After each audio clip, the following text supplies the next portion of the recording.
सोचिए, एक पल के लिए सब कुछ हटा दीजिए।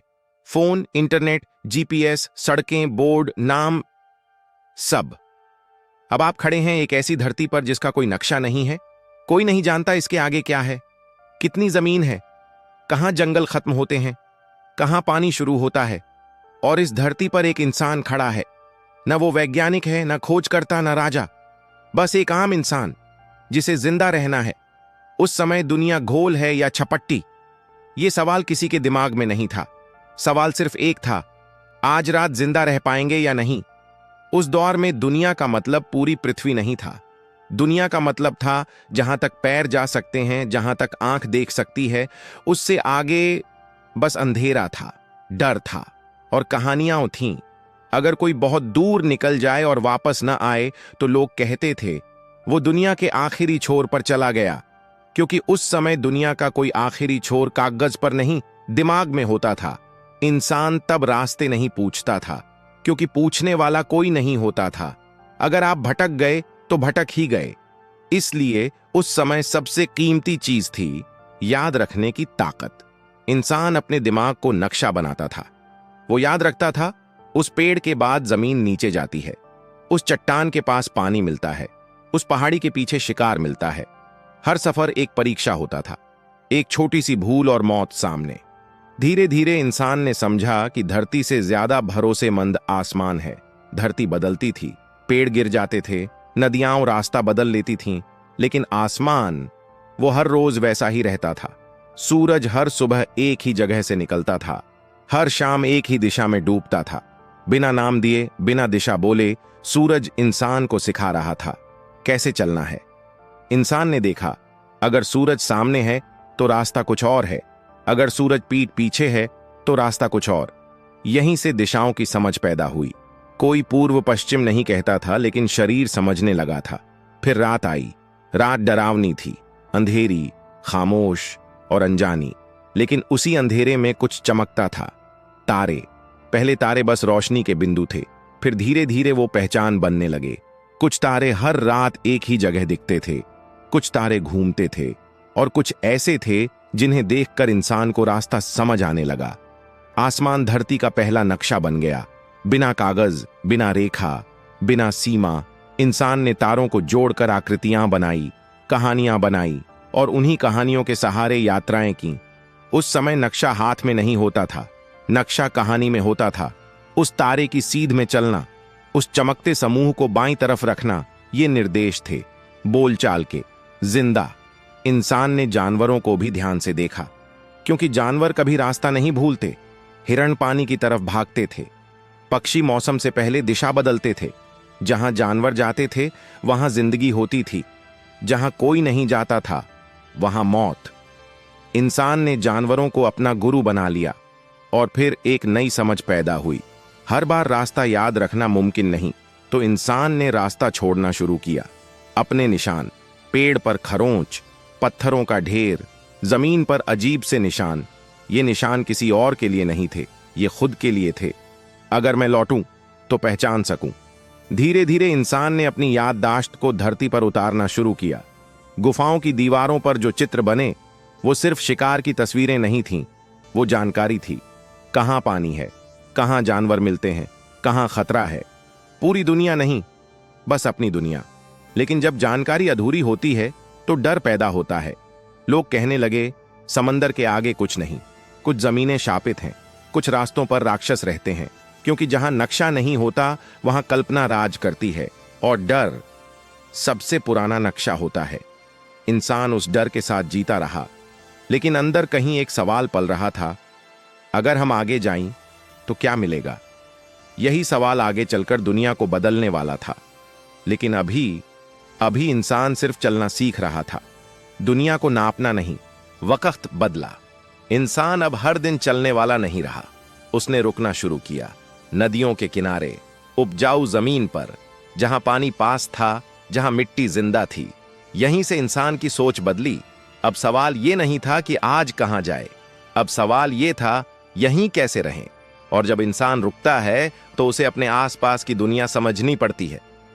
अब याददाश्त काफी नहीं थी, क्योंकि जमीन बढ़ रही थी, लोग बढ़ रहे थे, और कहानियां उलझने लगी थीं। किस खेत के बाद किसका खेत है, पानी किस रास्ते से आएगा, और बाढ़ आई तो क्या बचेगा। यही पहली बार इंसान ने दुनिया को जमीन पर उतारने की कोशिश की। कोई नक्शा नहीं, बस खाके, रेत पर उंगली से खींची गई रेखाएं, मिट्टी पर बनाए गए घुमाव, पत्थर पर उकेरे गए निशान। ये देखने में बच्चों की ड्राइंग जैसे लगते थे, लेकिन उनके पीछे जिंदगी छुपी थी। मेसोपोटामिया में जहां दो बड़ी नदियां बहती थीं, वहां लोगों ने मिट्टी की तख्तियों पर नदियों और खेतों के आकार बनाए। ये नक्शे दुनिया को जानने के लिए नहीं थे, ये नक्शे जमीन बांटने के लिए थे, क्योंकि अब झगड़े शुरू हो चुके थे। ये जमीन मेरी है, नहीं, यहां से वो पेड़ तक मेरी है। नक्शा शांति का औजार बना। मिस्र में नाइल नदी हर साल बाढ़ लाती थी, खेत मिट जाते थे, सीमाएं गायब हो जाती थीं। तो मिस्रियों ने हर साल जमीन को फिर से नापना शुरू किया, रस्सियों से, छायाओं से, सूरज की दिशा से। यहीं से नक्शा गणित से जुड़ा। अब नक्शा सिर्फ याददाश्त नहीं था, वो माप था, हिसाब था, लेकिन दुनिया अब भी अधूरी थी। नक्शों में खाली जगहें थीं, और जहां खाली जगह होती है वहां डर भर जाता है। अब इंसान की नजर समंदर पर पड़ी। पहले समंदर खतरा था, अब समंदर मौका बन गया। लकड़ी की नावें बनी, पाल लगाए गए, और इंसान खुले पानी में उतरा, बिना सही नक्शे के, बिना भरोसे के, सिर्फ हिम्मत के सहारे। समंदर में रास्ता नहीं होता, हर दिशा एक जैसी दिखती है, इसीलिए इंसान ने आसमान को फिर से पकड़ा। तारों से दिशा, हवा से मौसम, लहरों से गहराई। एक छोटी सी भूल और नाव गायब। कई लोग लौट कर नहीं आए, लेकिन जो लौटे वो कहानियां लाए, नई जमीन की, नए लोगों की, अजीब जीवों की। इन कहानियों ने नक्शों को बदलना शुरू किया। अब नक्शे सिर्फ जमीन के नहीं थे, वो कल्पना और अनुभव दोनों का मिश्रण थे। यूनान पहुंचा, इंसान तो सोच और बदल गई। वहां सवाल पूछे गए, दुनिया कितनी बड़ी है, अगर हम चलते रहें तो क्या कभी वापस उसी जगह पहुंचेंगे। धरती सपाट है या गोल। पहली बार नक्शा सोच बन गया। किसी ने कहा धरती थाली जैसी है, किसी ने कहा धरती तैर रही है, और किसी ने कहा धरती गोल है। इन बातों पर लोग हंसे, लेकिन नक्शे इन सवालों से डरने लगे। अब नक्शे सिर्फ रास्ता नहीं दिखाते थे, वो सोच दिखाते थे। लेकिन ये नक्शे अक्सर गलत थे। कुछ नक्शों में समंदर के किनारे राक्षस बने थे, कुछ में आग उगलते पहाड़, कुछ में लिखा था इसके आगे मत जाना। डर अब भी नक्शों में जिंदा था। फिर भी इंसान रुका नहीं। हर गलत नक्शा एक नई यात्रा बन गया, हर अधूरी जानकारी एक नई खोज। धीरे धीरे नक्शा ताकत बनने लगा। जिसके पास नक्शा था उसके पास रास्ता था, और जिसके पास रास्ता था वो दूसरों से आगे था। राजा जानना चाहते थे कहां हमला करना है, व्यापारी जानना चाहते थे कहां मुनाफा है। नक्शा कागज नहीं रहा, वो भविष्य की चाबी बन गया। लेकिन अब भी एक बड़ी गलती बनी हुई थी। इंसान खुद को दुनिया का केंद्र मान रहा था। सब नक्शे उसी के हिसाब से बने थे। सच अभी सामने नहीं आया था, और जब वो सच आएगा तो दुनिया को फिर से खींचना पड़ेगा। वक्त अब बहुत आगे आ चुका था। इंसान सिर्फ घूमने वाला जीव नहीं रहा, वो गिनने लगा था, नापने लगा था, और तुलना करने लगा था।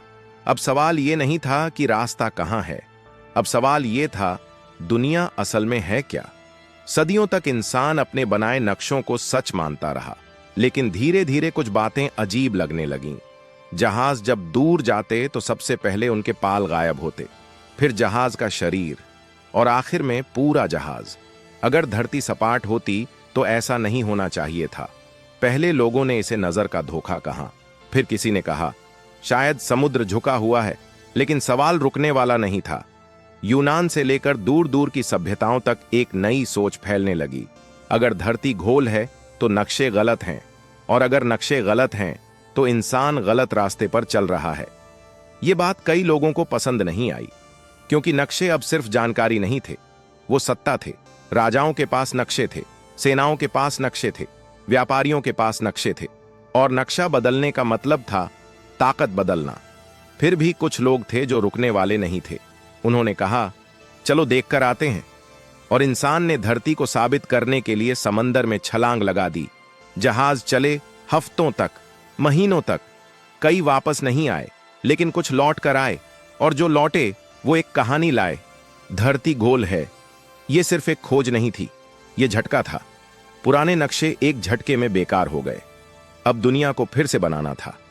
अब नक्शे केवल दिशा नहीं बताते थे, वो आकार बताते थे, दूरी बताते थे और इंसान की हैसियत बताते थे। लेकिन एक नई समस्या खड़ी हुई। अगर धरती गोल है तो उसे कागज पर कैसे उतारें? यहीं से नक्शों में समझौते शुरू हुए। किसी देश को बड़ा दिखाया गया, किसी को छोटा, कुछ जगहों को केंद्र में रखा गया, कुछ को किनारे। नक्शा अब धरती का सच नहीं था, वो इंसान की पसंद बन गया और इसी पसंद ने दुनिया को बांट दिया। रेखाएं खींची गईं, नाम रखे गए, सीमाएं बनाई गईं, जबकि धरती आज भी वही थी, न कोई रेखा, न कोई नाम। नक्शों ने देश बनाए, देशों ने युद्ध और युद्धों ने लाखों कहानियां। अब इंसान धरती पर नहीं, नक्शे पर चल रहा था। फिर आसमान बदला, पहले पक्षी उड़ते थे, फिर इंसान भी उड़ने लगा। ऊपर से देखी गई धरती बहुत अलग थी, न सीमाएं दिखती थीं, न देश, बस जमीन, पानी और बादल। पहली बार इंसान ने समझा, धरती हमारी नहीं है, हम धरती के हैं। फिर कैमरे आए, तस्वीरें आईं, सैटेलाइट्स आए। नक्शे पहले से ज्यादा सही हो गए, गलतियां कम हुईं, खाली जगहें भर गईं। और फिर एक दिन नक्शा आपकी जेब में आ गया। जीपीएस। अब रास्ता पूछने की जरूरत नहीं, अब भटकने की गुंजाइश नहीं। लेकिन यहीं एक अजीब बात हुई। जैसे जैसे नक्शा सही होता गया, इंसान की समझ कम होती गई। अब हम सूरज नहीं देखते, तारे नहीं पहचानते, हवा की दिशा नहीं समझते, हम बस स्क्रीन देखते हैं। अगर नेटवर्क चला जाए तो घबराहट होती है। हजारों साल पहले इंसान बिना नक्शे के दुनिया में चल लेता था, आज नक्शे के बिना हम रुक जाते हैं। और यहीं इस पूरी कहानी का सबसे बड़ा सवाल छुपा है। जब दुनिया का कोई नक्शा नहीं था, तब इंसान धरती को महसूस करता था। आज जब दुनिया पूरी तरह नक्शे में है, हम उसे सिर्फ देखते हैं। शायद नक्शा हमें रास्ता देता है, लेकिन अनुभव छीन लेता है। क्योंकि असली दुनिया कभी कागज में नहीं समाती, वो वहां होती है जहां पैर पड़ते हैं, जहां आंखें देखती हैं और जहां इंसान खुद रास्ता खोजता है। और शायद कभी कभी भटकना भी जरूरी होता है।